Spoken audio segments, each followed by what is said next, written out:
Production. Ang mata mo nagka-isingit, di maalis sa aking isipan. Ganda mo kakita-kit, kaya sobrang tinaman. So hello guys, what's up? So this is my second time. Char, wait, huwag na akong magpaligoy-ligoy, padiretsahan na to. Char. Hi, so it's me, Rose I. So for today's video, isa-share ko sa inyo guys. It's just a quick reminder guys, bago kayo mag-take ng entrance exam or admission test. Yes, and step by step ito. So wag na ako magpaligoy-ligoy pa, let's go to the video. So the first step guys will be know the location of your test center. So ayun nga guys, dapat malaman natin kung saan yung location kung saan tayo magte-take ng entrance exam. So ayun nga guys, it's very important na malaman natin guys, kasi baka sa mismong exam hindi natin alam kung saan tayo pupunta, 'di ba? Oo, baka maano na tayo na it's late na. Ito yung schedule na oras ko, tas hindi ko alam kung saan university ba. Or guys, kung saan yung shortcut. Oo. Kung saan yung bandang no first the shortcut, or kung saang university ba. 'Di ba kasi meron yang for example, merong school na nahati.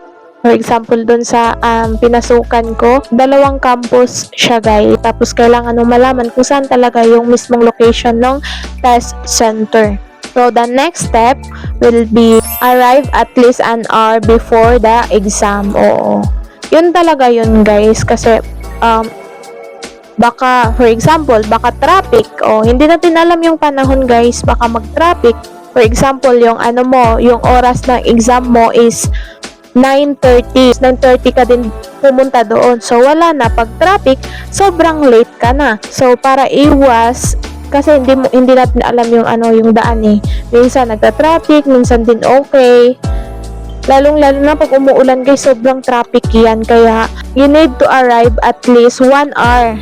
Oo, 1 hour before the exam, para pag dating mo doon, hindi ka malilate, kasi nga 1 hour before the exam ka na-arrive.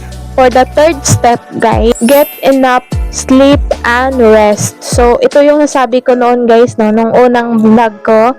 Ito yung nasabi ko, kailangan you need to get enough sleep, kasi nga 'di ba nasabi ko na hindi ka makakapag-focus kung yung utak mo is stress, yung buong katawan mo is stress. Hindi ka makakapag-focus sa mismong exam. So ito talaga yung isa sa mga step guys kung paano maging successful yung pagte-take nyo ng entrance exam. For the fourth step, it will be confident.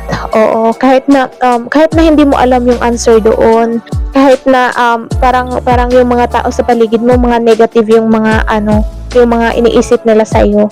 Huwag mo yung anuhin, 'di ba nga? Kasi nagpray tayo, nanghingi tayo ng enough knowledge kay Lord, or be confident na ipapasa ka ni Lord. Be confident na kahit hindi mo alam yung answer, and then you are confident, makakatulong din yun sa self-esteem mo. Huwag mo ipahalata na kahit na kinakabahan ka, pero kalmado ka pa din, 'di ba? So maganda yun, yung confident ka na kahit hindi mo alam yung answer, confident ka na ipapasa ka ni Lord. The last step, it will be number 5. Step number 5, bring jacket. For example, nagre-record sila ng damit, yung formal attire, or sa pag-entrance exam. Depende kasi yan guys eh. Depende yan sa mga requirements nila, mga formal na attire. Hindi natin alam sa daan, umulan, tapos wala kang jacket, wala kang maano sa likod mo, o yung formal attire mo na parang na-ruin siya guys. Oo, pag umuulan, 'di ba, madaming ano sa likod mo. So ayun, para ano na din 'yun, or pag uminit, maganda yung jacket na may hood guys, kasi pag mainit or uulan man. So ayun guys, I hope nakatulong ako sa mga kaitsusan natin dyan, char. Uy.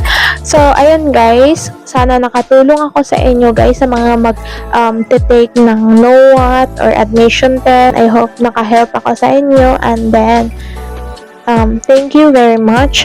Please subscribe on my YouTube channel, Rose I. And then, meron din akong YouTube channel, guys, yung Bebe Rose. Yung Bebe mo. Ay, char. So, ayan nga. See you on my next video. Bye-bye.